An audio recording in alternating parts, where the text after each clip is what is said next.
Gold, trusted gold buyers. మీరు తాకట్టు పెట్టిన బంగారాన్ని విడిపించి ఈ రోజు ఉన్న మార్కెట్ ధరకు కొనబడను.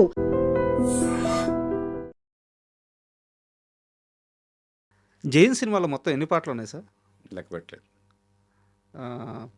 10 వరకు ఉన్నట్టున్నాయి, 9, 10 వరకు ఉన్నట్టున్నాయి. నేను లెక్క పెట్టలేదు. యాక్చువల్గా తెలుగు సినిమా పాటలు 5, 6, నువ్వు నేనులో 9 ఉన్నాయి. జైన్ సినిమాలో ఇంకా ఎక్కువ ఉన్నాయి. భయమే లేదా ఇన్ని పాటలు పెడుతున్నామని? తేజ గారిలోని గొప్పతనం ఏంటంటే కట్ చేస్తే పాట ఉండదు, ఆ పాట కట్ చేస్తే సినిమా ఉండదు. అది అందుకు పాట సినిమాలో పార్ట్ కాబట్టి ఎట్టి పరిస్థితిలో పాట తప్పు చేయదని నా ఫీలింగ్.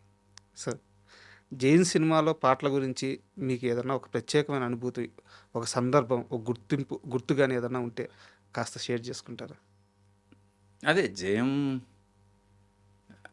రిలీజ్ అయినప్పుడు ఒక పెద్ద స్టేట్మెంట్ ఇచ్చాను. ఈ పాటలు ఏ ఒక్కరికి నచ్చకపోయినా నేను మ్యూజిక్ ఆపిస్తాను అన్నంత ఇది స్టేట్మెంట్ ఇచ్చా.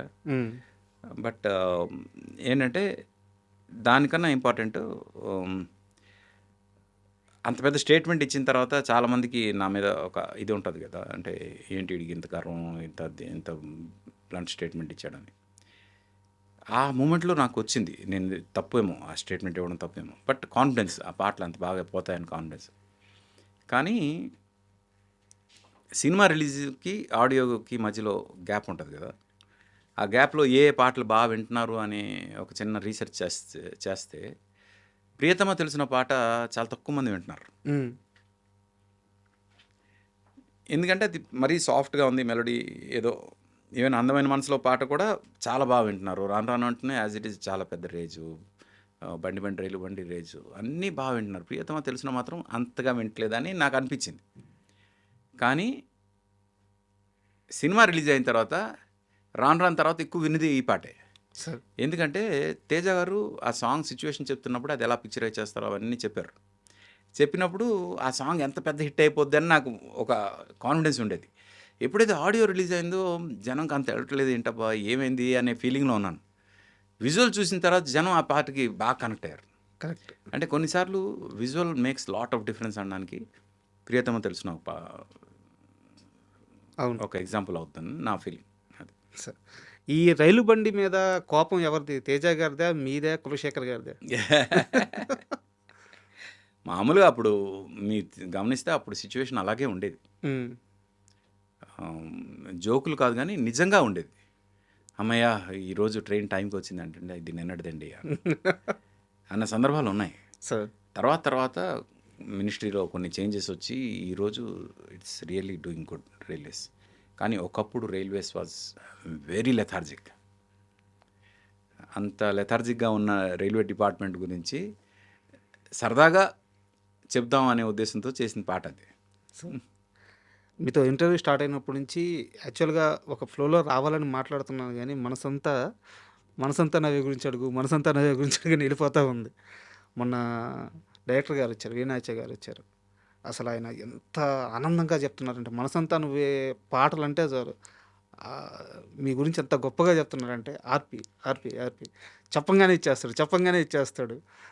అంత గొప్పగా మాట్లాడుతున్నారు మీ గురించి ఆయన. స్టిల్ ఇప్పుడు 20 ఏళ్ళు అవుతుంది, 20 ఏళ్ళ తర్వాత కూడా 20 ఏళ్ళు పైన అయిపోయింది, అంత గొప్పగా చెప్తున్నారు. మనసంతా నువ్వే మొత్తం చాలా ప్రత్యేకం అనుకుంటాను మీ కెరీర్లో. అంటే తేజ గారికి మాత్రమే ఆర్పి హిట్లు ఇస్తాడు అనుకునే ఇది బ్రేక్ చేసింది. జనంలో ఉన్న ఒక అపోహ ఏదైతుందో అది బ్రేక్ చేసింది మనసంతా. సార్, ఆ తర్వాత సంతోషం, నువ్వు లేక నేను లేను, నీ స్నేహం, ఈ సినిమాలన్నీ నో డౌట్ మ్యూజికల్గా హిట్ అయినా అది బ్రేక్ చేసింది మనసంతా నువ్వే. అందుకు మనసంతా నువ్వే నాకు చాలా ఇంపార్టెంట్. ఎందుకంటే నో డౌట్ తేజ గారిది నాది కాంబినేషన్ అంటే చాలామందికి చాలా పిచ్చి, అది వేరే విషయం. బట్ ఆర్పి ఇండివిజువల్గా ఏమైనా చేయగలడా అసలు తేజ లేకుండా అనడానికి ప్రూవ్ చేసిన సినిమా మనసంతా నువ్వే. అందుకు అది అంటే నాకు చాలా ఇష్టం. సార్, మనసంతా నువ్వే టైటిల్ పడేటప్పుడు ఒక 2 లైన్లతో చిన్న ట్యూన్ లాగా వస్తుంది, ఒక్కసారి అది హమ్ చేస్తారా? ఇది కథ మొత్తం చెప్పిన తర్వాత ఇది సినిమాని డీకోడ్ చేస్తూ వచ్చే మ్యూజిక్ అని చెప్పి ఈ ట్యూన్ చెప్పాను నేను. సార్, దానికి 2 లైన్లో సీతారామ శాస్త్రి గారు అద్భుతంగా రాశారు. వాసు గారు మీరు ఈ ఇంటర్వ్యూ చూస్తారని నాకు తెలుసు. మీరు ఎంత పేమెంట్ ఇస్తున్నారో అది నాకు అఫీషియల్‌గా ఇంకొక అది మీరు ఇంకొక ప్రోగ్రామ్‌లో ఇది చేయండి. అంటే ఆడియన్స్‌కి వాసు గారు ఎవరంటే వాసుదేవ్ రెడ్డి గారు ఈ ఐ డ్రీమ్స్‌కి ఓనర్ అన్నమాట. నీ స్నేహం ఇక రాను అని కరిగే కలగా అయినా ఈ దూరం నూరాకు అని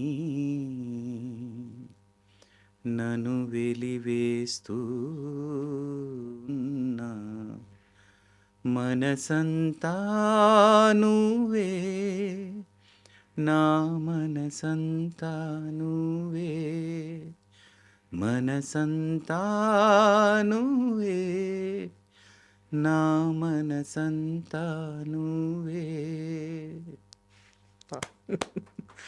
సినిమా అయిపోయిన ఆ క్లైమాక్స్‌లో సార్ ఈ పాట వస్తది. మొన్న రిలీజ్ అయింది. సినిమా రిలీజ్ అయిన తర్వాత సినిమా అంతా అయిపోయింది. సునీల్ అమ్మాయి దగ్గరికెళ్ళి కళ్ళు తెరిచాడు. నిజంగానే కళ్ళు తెరిచాడు. నేనెళ్ళి డాక్టర్‌ని పిలుచుకొస్తా అన్నప్పుడు, అమ్మాయి హీరోయిన్ పరిగెత్తుకుంటూ వెళ్ళినప్పుడు ఆ చెయ్యి ఇస్తే అప్పుడు ఆ పాట పడద్ది. ప్రతి ఒక్కరు ఉదయ్ కిరణ్ అలా మళ్ళీ ఆ పాట వింటుంటే, ఉదయ్ కిరణ్ మళ్ళీ అలా లేచి బతికొస్తే బాగుండు.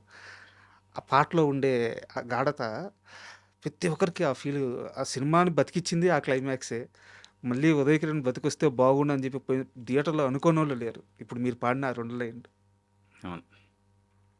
మొన్న రిలీజ్ అప్పుడు కూడా ఆ ఫీలింగ్ చూశాను నేను. సో అతను ఆ చనిపోతున్న సీక్వెన్స్ వచ్చినప్పుడు నిజంగా చనిపోతాడు అన్నంత భయం, మళ్ళీ ఆ వాచ్ సౌండ్ విన్నాక లేచాడు అనగానే అమ్మయ్య లేచాడు ఉదయ్ అనే ఆనందం, ఆ తర్వాత వాళ్ళిద్దరు కలవగానే ఇలాగే మళ్ళీ తను బయటకు వచ్చి చనిపోయిన తను మళ్ళీ బయటకు వస్తే బాగుండు అనే ఫీలింగ్ అన్నీ చూశాను నేను ఆడియన్స్లో. సార్ ఉదయ్ కిరణ్‌తో మీ అసోసియేషన్ ఏంటి సార్? అంటే ఎలా ఉండేవారు? ఎలా అంటే తను ఫస్ట్ ఆడిషన్ చేసిన ముగ్గురులో నేను ఒకడిని.